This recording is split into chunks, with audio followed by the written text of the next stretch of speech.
Well, hey, welcome back to 316, a Bible study at Bridgeway Church in Tampa, Florida. My name is Joel Eason. I serve as the senior pastor at Bridgeway, and we're thrilled that you're with us tonight for this study in the book of Matthew. Now, hopefully you've been joining us from every week that we've been going through it, but if you haven't, I hope you'll take some time to look back at the previous talks because we set up a lot of context around the book of Matthew, who it was that was writing, to whom was Matthew writing initially, where was he, what was the time period of history, what was going on. We've kind of leaned in on all of that, and we've leaned into the genealogy, and we've leaned into a variety of different things on how Matthew got started. And today we've come off of the Sermon on the Mount, and now Jesus is going to be ministering in the town of Galilee. Now I'm going to push over to our regular look, and we'll start working through some things. This is kind of the overview of where we've been so far. We are in our sixth talk, and we're on chapter 8 through 10. You can see where we've traveled in the book of Matthew and where we still have to travel. He is going to be in the region of Galilee for some time, and if possibly you've missed any of these talks, make sure you watch that first one and the first two, because I have some maps in there that will give you context of the Sea of Galilee in relation to Jerusalem and just kind of how Israel sets up on a map. But Jesus is up north in where we're reading from tonight. Now, I want to kind of depict another outline that often gets circulated, and we talked about this in the first week. We're not using it as ours, but I'll show you. We showed this in the first week, that there are other outlines of the book of Matthew that scholars will take around what you see in kind of an orange on your screen. 5 different main discourses, main teachings, not just an isolated simple teaching, but a long discourse. And you had the primary one that most people know about, the Sermon on the Mount. Jesus will finish everything with the Olivet Discourse right before he is handed over and to be tortured and then crucified. But you'll see up in the middle in number 3 his messianic credentials, and more specifically the instructions to the 12. There is a final discourse that is given to the disciples as he's about to send them out, and that comes in Matthew chapter 10. Well, that section is where we find ourselves today, and we're going to lean on a number of these things. So let me take chapter 8 through 10. What you're going to see is kind of an overview. You're going to see that he's going to have come off of the Sermon on the Mount, chapter 7, and he's going to go to the town of Capernaum. We showed maps on all of that. He's going to go from Capernaum to an engagement in Capernaum with a centurion, which is a Roman official. He's going to travel by boat with the disciples and calm the storm, the very famous calling the winds and the waves to be still. He'll arrive, and when you see men in Gadara, that's 2 demoniacs, 2 men that are possessed by demons in Gadara, and this is the famous where the demons ask to be sent into the swine and not exiled from the territory. And so we'll look at that. In chapter 9, Jesus is going to come back to Capernaum. He's going to heal a paralytic. This is where the 4 friends are bringing the paralyzed man or the paralytic on the mat, and he says, take up your mat. And so we'll look at that. This is where Matthew gets called in the town of Capernaum, and he's going to have a dinner for his friends. There's going to be some fasting questions that come from actually John the Baptist's disciples. Then the famous statement about pray the Lord of the harvest, because the harvest is ripe and it's ready, but the workers are few. And so we'll look at that. And then in chapter 10, that famous sending of the disciples and the discourse, and we'll have some thoughts to share about that. Because we have a lot of territory to cover, I'm going to just kind of get us moving here. It says in chapter 8, Jesus is going to be dealing miraculously. He's going to be coming off the mountainside. He's going to be going into Capernaum, and you're going to watch him heal a leper. He's going to have an engagement with a Gentile. He's going to then heal a woman. He's going to then heal people that were sick, and then he will have an encounter with these demon-possessed. When you look at Matthew chapter 8 as a whole, I think it's important to say, okay, who are the people he's ministering to?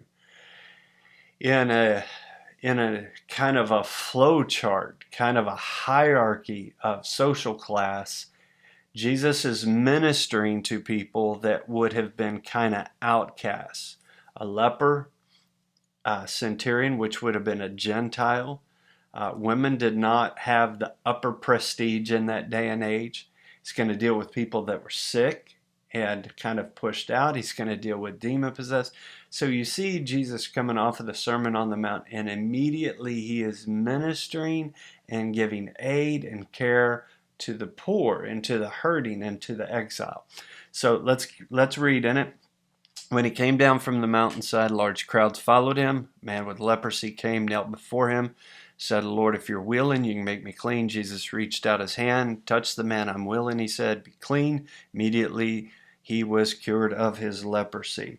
Now, that's an interesting question and one worth considering. This man who should have been pushed out says, Lord, if you're willing. And then you have this, Jesus reached out his hand and touched the man. I'm willing.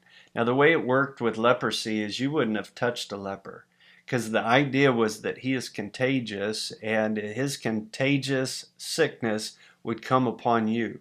Here's the visual, that his sickness is greater than your health.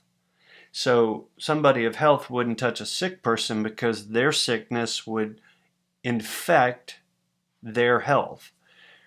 I love the fact that Jesus reaches out and touches him because he is crystal clear that his health is stronger than their sickness. His perfection and his beauty and his cleanness is greater than their infection, so it doesn't work negatively to him. He blesses and heals. I love the visual of that. And I think it's interesting that what happens here is he's going to tell this guy to just simply go show himself to people, the priests, and to show himself according to the law. But he's not gonna tell him to broadcast. One of the things, and I think this is important, in Capernaum, Galilee, all the miracles, you'll see Jesus regularly tell people, don't go announce this. Now, why? Just think in your own study.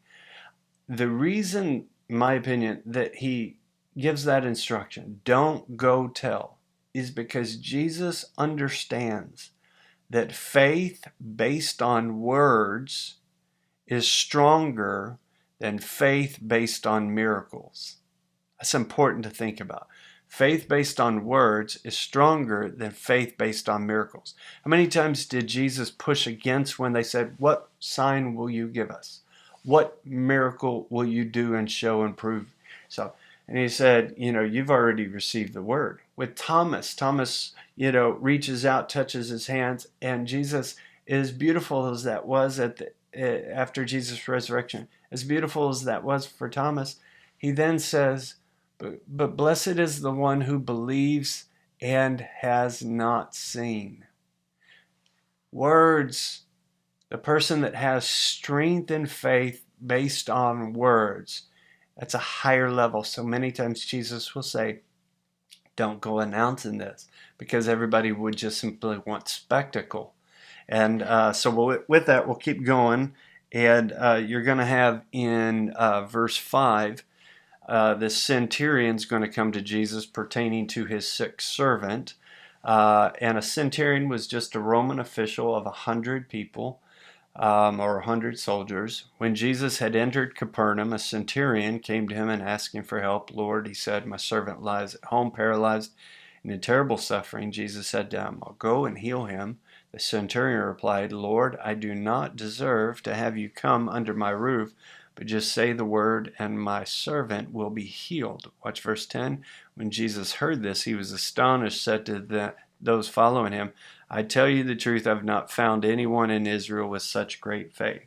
So let me lean on that for a second. So you have a centurion in Capernaum. That was very common because that was a location in the northern part of the Sea of Galilee where taxes were received. That's why you're going to find Matthew there, the tax collector.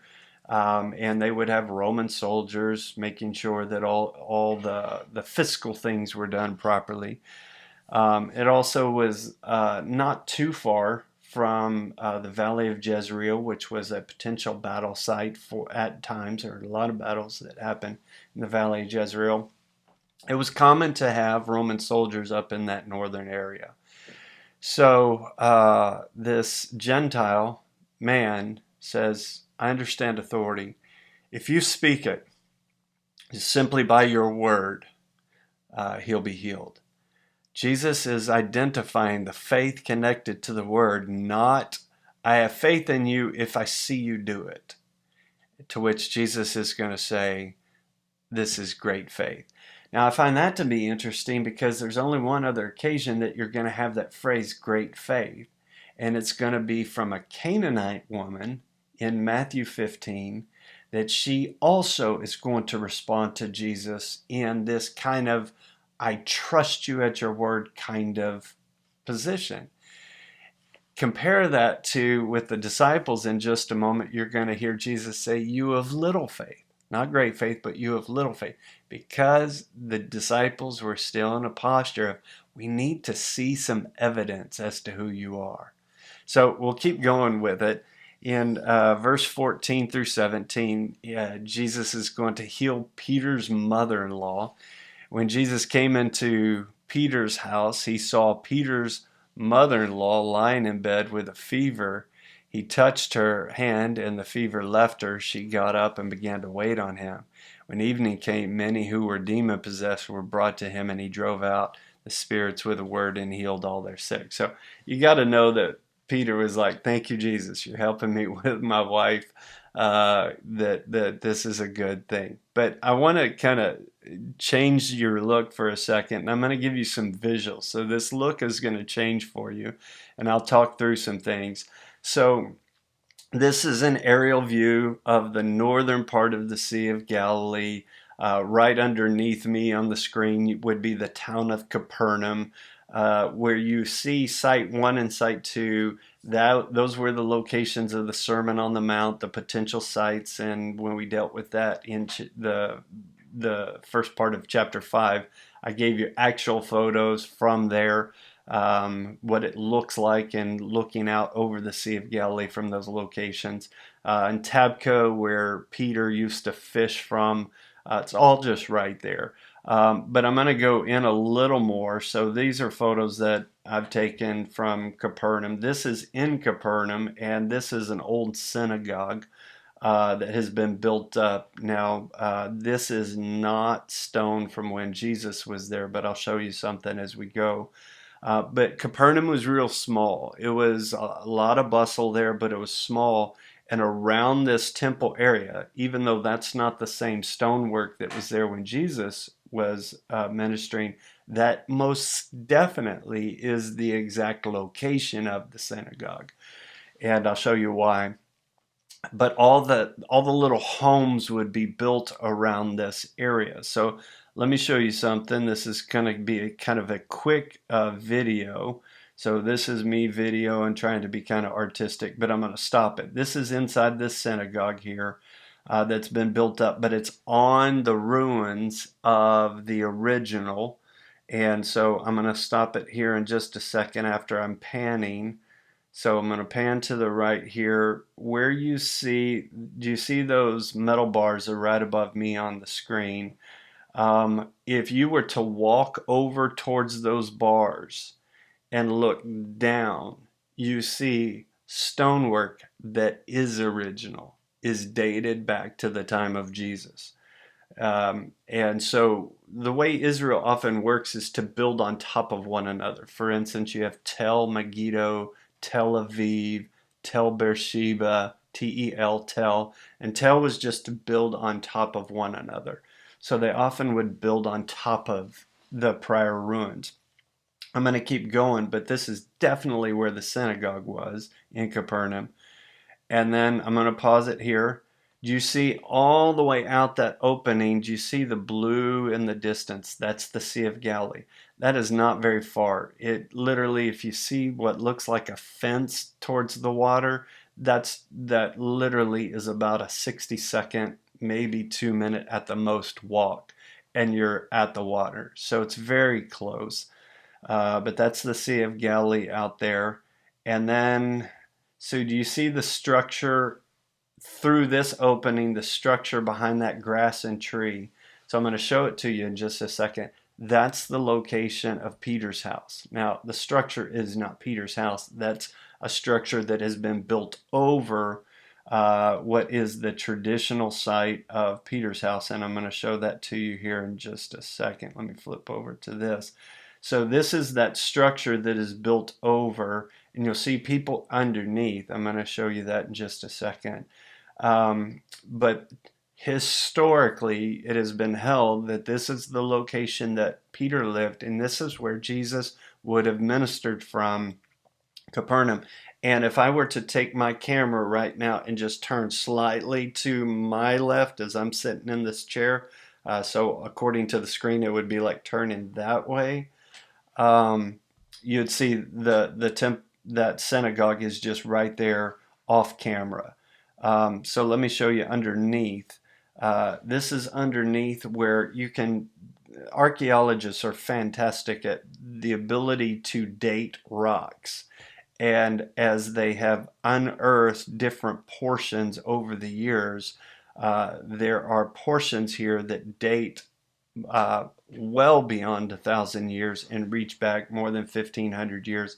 Historically, this has been the location that many have held was the site that Peter would have lived. So with that, I'm going to come back to our pro-presenter look. And so what follows this ministry out of Peter's house, Jesus is going to give kind of this challenge teaching. He's going to be, two people are going to come and say, you know, we want to follow you, and he's going to give I have no place to lay my head. One's going to say, let me go bury my father, and he's going to address that. But then following all of this, he's going to leave the town of Capernaum to go over to a place called Gadara. So let me show you this. So it says, then he got in the boat, and his disciples followed him. Without warning, a furious storm came up on the lake so that the waves swept over the boat. Now, when you and I hear waves swept over the boat, maybe we've been on a cruise liner and we're like, how does that work? I'm going to show you a photo of a boat that is often referred to as the Sea of Galilee boat or the Jesus boat that dates back to the time of Jesus. And you'll see it. It's in great preservation, but it was unearthed. The Sea of Galilee is full of a lot of wreckage. But let me flip over to that real quick. When we saw Peter's house, Jesus boat. Here we go. So this was unearthed, I think, back in 1986. And once again, scholars way smarter than me, with way advanced technology, have the capacity of dating different things, and the wood dates back, they estimate, back to that time period of Jesus. Now, let's not suggest that this is an actual boat that Jesus was in. This is a boat that would have existed back in that time period. And you can see that they weren't large, and if you were to put a number of guys in there, you could see where if they were caught in a storm and waves were coming over, that there could be fear that would resonate for them. Now, with that, let me switch back over to our primary look here, and we'll continue. So the boat, they were concerned about the waves, swept over the boat, but Jesus was sleeping. The disciples went and woke him, saying, Lord, save us, we're going to drown. He replied, "You have little faith. Why are you so afraid?" Then he got up and rebuked the winds and the waves, and it was completely calm. The men were amazed and asked, "What kind of man is this? Even the winds and the waves obey him." And when he arrived at the other side in the region of Gadarenes or Gadara. Now, this is the last time that I'm going to switch over to another look, but I want you to see something. If I am standing on site number 2, because I am in this photo. I took this photo from what is one of the historical sites of the Sermon on the Mount. Where you see Capernaum, it is just around that bend on the photo. But I want you to look across the Sea of Galilee. Where that arrow is pointing is Gadara. And then you'd see the Decapolis. Fame about Jesus was spreading through the Decapolis. We read about that, I believe, in chapter 3. But you look at the content there, or the geography, I should say. Somewhere in where you're looking, within that water, somewhere in that span from whether they were coming out of Tabgha or whether they were coming out of Capernaum, or that whole stretch, because once again, Peter used to fish out of Tabgha. Somewhere in that region that we see right in front of us over to Gadara was the location of the famous quieting of the winds and the waves. To me, it was fascinating when I'm standing there in real person, looking at this and taking photos. I'm like, this is fascinating to me, that what happened in Scripture, if I'm standing there, I'm like, it literally happened right out there. And anyway, I find that to be just amazing. So let me get back to our verses, and that'll be our last look at a different image. I hope you like that kind of stuff where you're able to see some different visuals. When he arrived at the other side in the region of the Gadarenes, 2 demon-possessed men coming from the tombs met him. They were so violent no one could pass that way. The whole town went out to meet Jesus, and when they saw him, they pleaded with him to leave their region. Now, what separates 28 to verse 34 is the exchange between the demons saying, don't cast us from this area, cast us in the swine. Jesus does so. The men are delivered and in their right mind, and the people ask Jesus to leave. The men that have been set free ask Jesus, "Can we come with you?" And that's fascinating, and fascinating that Jesus says no. He says, "Stay here." He wants them to be an example of transformation there. So I just find that to be intriguing. He grants the wish of the demons to go into the swine. He grants the wish of the people to leave, but the one that he set free, he says, "I want you to stay here." Sometimes the Lord will leave us in a place that we're like, "Lord, take me out of this." And he'll say, "I need you to stay here. I need you to be an example." And so with that, Jesus is going to go back to Capernaum in chapter 9. And I know we're moving fast and covering a lot of territory, but he steps into the boat, crossed over, came to his own town. Anytime you find Jesus came to his own town, that is depicting he came back to Capernaum. Some men brought to him a paralytic. This is where they're bringing, you have 4 friends, and we know that because of what Mark and Luke write about it. But they bring this paralytic lying on a mat. Jesus saw their faith. He said to the paralytic, "Take heart, son, your sins are forgiven." And so by default, anytime somebody says your sins are forgiven, that's a messianic Messiah kind of claim. And so what happens is there's objections from the Pharisees. They're going to challenge that as though Jesus is blaspheming. And I love this question. He says, which is easier to say your sins are forgiven, or to say get up and walk? Well, pause. We would say, well, to say your sins are forgiven is easier, because we don't have in us, we don't have the capacity of miracles. But neither do we have the capacity of forgiving sins. Only God alone has the capacity of forgiving sins. So in the way that Jesus asks this question, he's saying actually the healing is the easier side of things, and that he is granting the highest thing with the forgiveness of sins, the thing that only comes from God.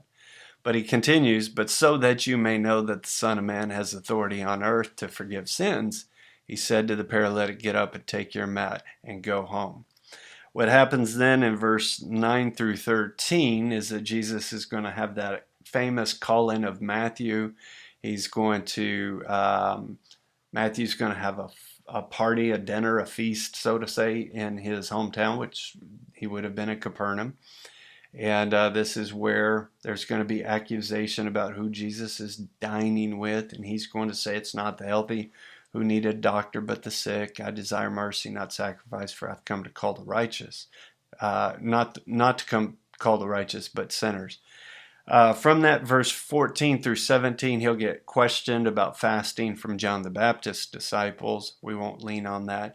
Verse 18 through 26, he's going to come across, it's not a Roman official, that shouldn't say that. It should say a synagogue ruler, because it'll say a ruler, but we know that it's a synagogue ruler.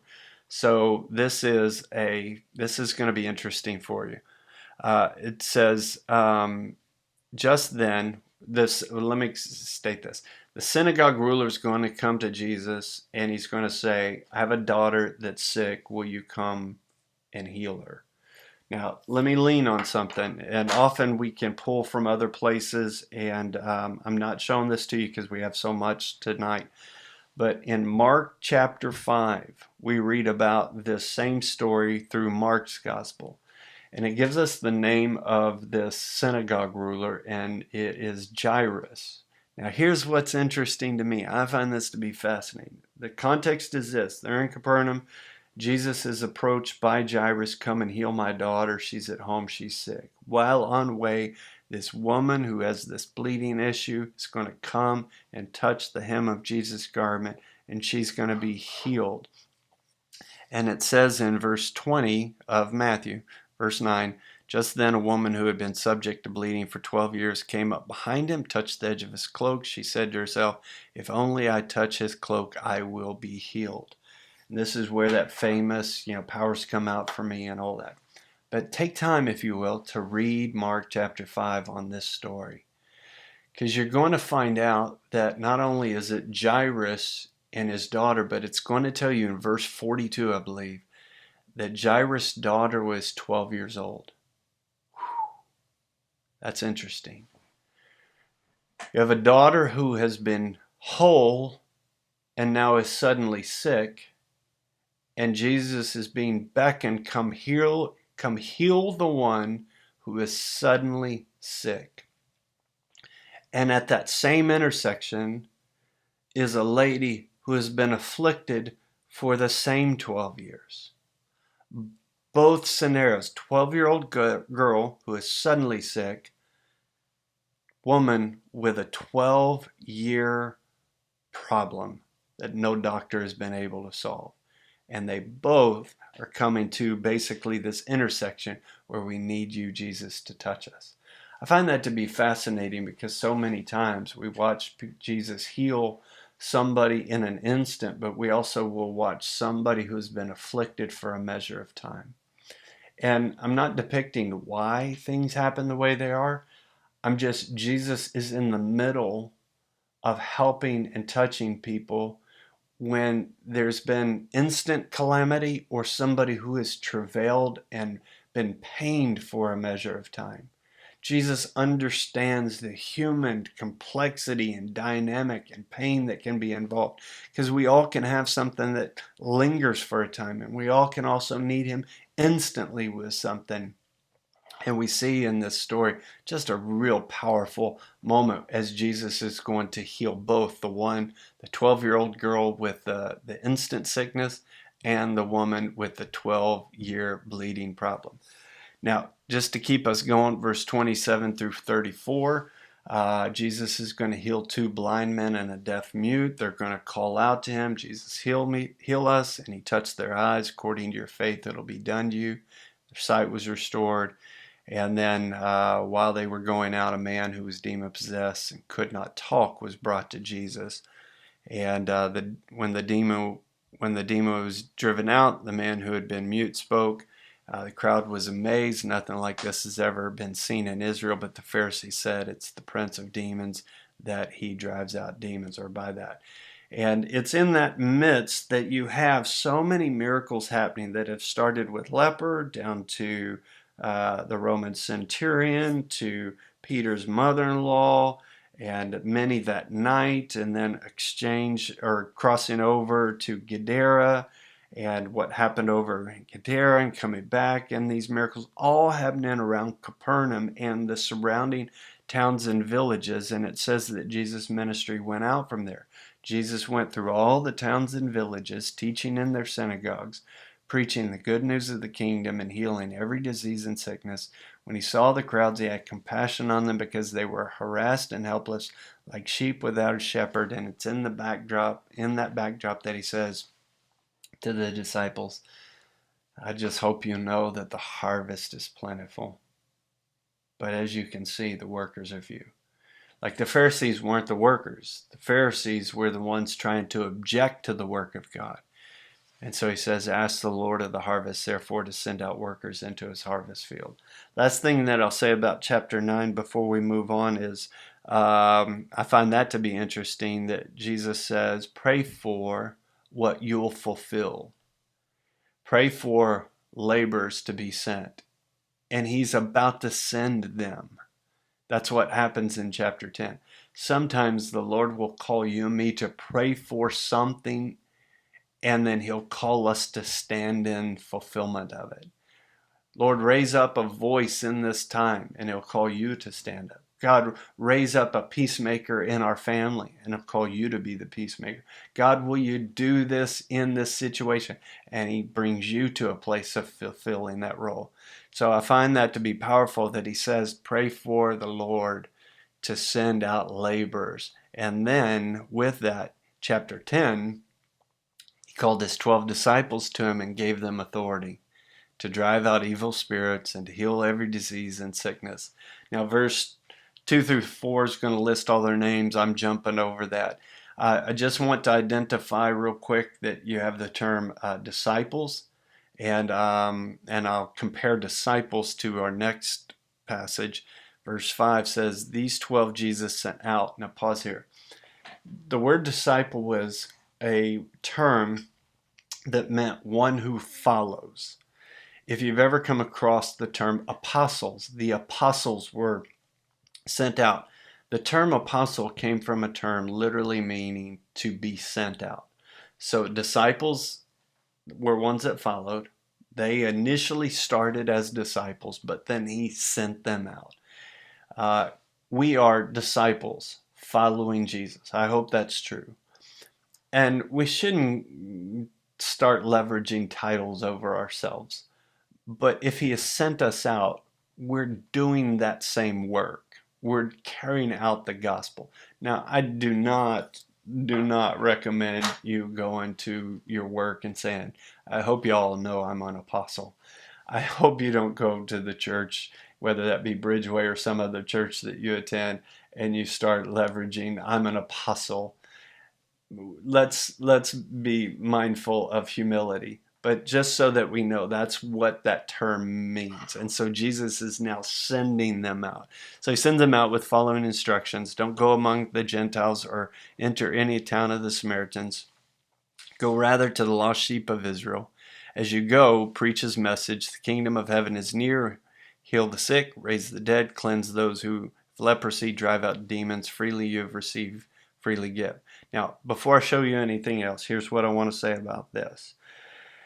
One of the things about, remember, this is a discourse. This is the second big discourse. This whole chapter is going to be to the disciples and to the future work of the church.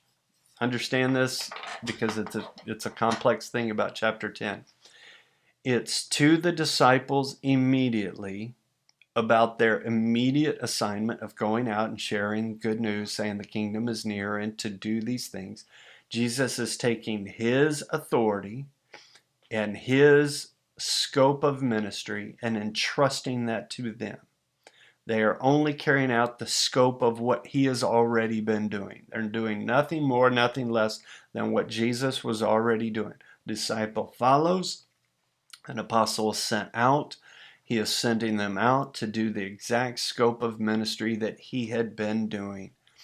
Now, where this gets challenging is you're going to find that in this discourse, he starts to talk to them not just about their immediate assignment, but about their future assignment. And not just their future assignment post-resurrection, but also about what might be tribulation. There are a lot of scholars that will take Matthew chapter 10 and say there are parts of this that align with the Olivet Discourse out of Matthew chapter 24 and 25, which are talking about end times. So some of this can get a little gray for us as to, okay, is he talking about them right then, or how did this all play out? So let's kind of keep going along, and we'll look at parts of it. So it says, don't take along any gold or silver or copper in your belts. Take no bag for the journey, or extra tunic or sandals, or a staff for the workers worth its keep, being that God's going to provide. Be willing to go out, and God's going to provide. That would have been an immediate fulfillment, but they also would have seen that post-resurrection. But he says this, be on your guard against men. They will hand you over to the local councils and flog you in their synagogues. Now, that didn't happen. That didn't happen in their immediate assignment. That did happen after the resurrection. That stuff did happen to the disciples in the expansion of the gospel in the church from the book of Acts. When it says, on my account you will be brought before governors and kings as witnesses to them and to the Gentiles. That did happen when we go into the book of Acts. So he is transitioned to talking about immediate to also future. This assignment isn't finished in the short term. This assignment is for the duration of your life and your calling.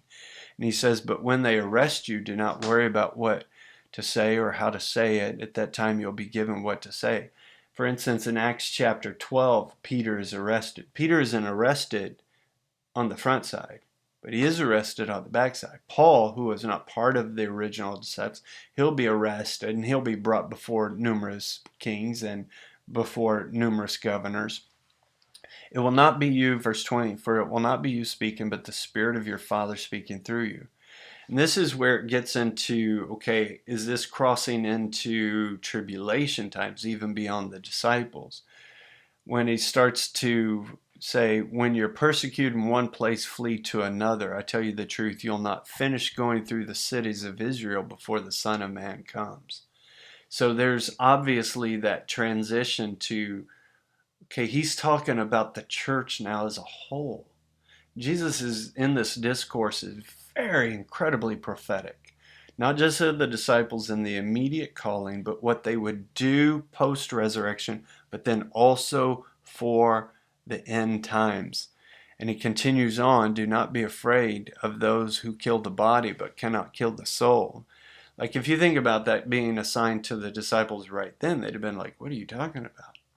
But if you understand that this is connected to end times, you would say, okay, that matches with Matthew 24 and 25. That matches with what we read about Daniel and about the book of Revelation. Do not be afraid of those who kill the body but cannot kill the soul. Rather be afraid for the one who can destroy both soul and body in hell. Whoever acknowledges me before men, I'll also acknowledge him before my Father in heaven. But whoever disowns me before men, I will disown him before my Father in heaven. Now let me lean on something real quick, and then I'm going to start heading us home. Sometimes people get beat up by that, thinking, I wonder if Jesus is going to deny me, because I've struggled and waffled. I think it's helpful to maybe keep in mind that there's two ways of seeing this. Like Jesus is speaking about us in the disowning, or is he talking about those to whom we take the gospel to, and there's a rejection from them? A rejection of, because he's going to he's leaned on this on other places. They're rejecting me, not you. And I think you'll see that in just a second. They're not, it's not you they're rejecting me. So I don't know entirely that he's directing this like the disciples are in flux of being disowned. I think this is to whom they are going. Same thing for us, that we carry the gospel and we're bold in it. We should never be ashamed to back down. But we're not in that place that, if you don't stand up at work and say something, I'm going to disown you. I've watched many Christians get caught in that the crosshairs of that. And I don't think that's what he's depicting. I think we carry the gospel to other people. We're bold in how we share the faith. And if somebody rejects that, there's a responsibility upon them with God. So he says, anyone who loves his father or mother more than me is not worthy of me. Anyone who loves his son or daughter more than me is not worthy of me. Anyone who does not take up his cross and follow me is not worthy of me. Whoever finds his life will lose it, and whoever loses his life for my sake will find it. So we'll lean on some of that concept later, because he's going to hit that concept a couple of times in Matthew's writing. So because we're long in the tooth on our time right now, I'm not going to touch it here. But this is always going to be a evaluation of what it is to be a disciple and a follower of the Lord. And he's going to call us, now this does apply for them for sure, for all of us, to almost be all in. It's like we're all in with Jesus. And this isn't about hating our father and mother, but it's about how we value him above all things. Now he says, he who receives you receives me. He who receives me receives the one who sent me. So once again, this is that I think that Jesus is leaning on, if people reject you, they're rejecting me. He who receives you receives me, and he who receives me receives the one who sent me. Anyone who receives a prophet because he's a prophet will receive a prophet's reward. Anyone who receives a righteous man because he's a righteous man will receive a righteous man's reward. Last thing that we'll say, and if anyone gives even a cup of water to one of these little ones because he is my disciple, I tell you the truth, he will certainly not lose his reward. So with that, that's the close of chapter 10 that we're looking at. And we've covered a lot of territory there. I've gone really fast, and I hope that's been okay, because I wanted to show you some images of Capernaum, and so that you can see where Jesus was. And while some of the structures have changed, the geography hasn't changed. It's still the same geography. And it was from these locations that Jesus did so much of his ministry immediately following the Sermon on the Mount. And he's going to continue to be up in that Sermon or Sea of Galilee area for our next two studies. So with that, thanks for being with us. I hope, as always, you'll take this study way further than I've been able to do in this amount of time, and that the Lord will bless you richly as you endeavor to serve him and follow him. God bless you, and I'll see you soon.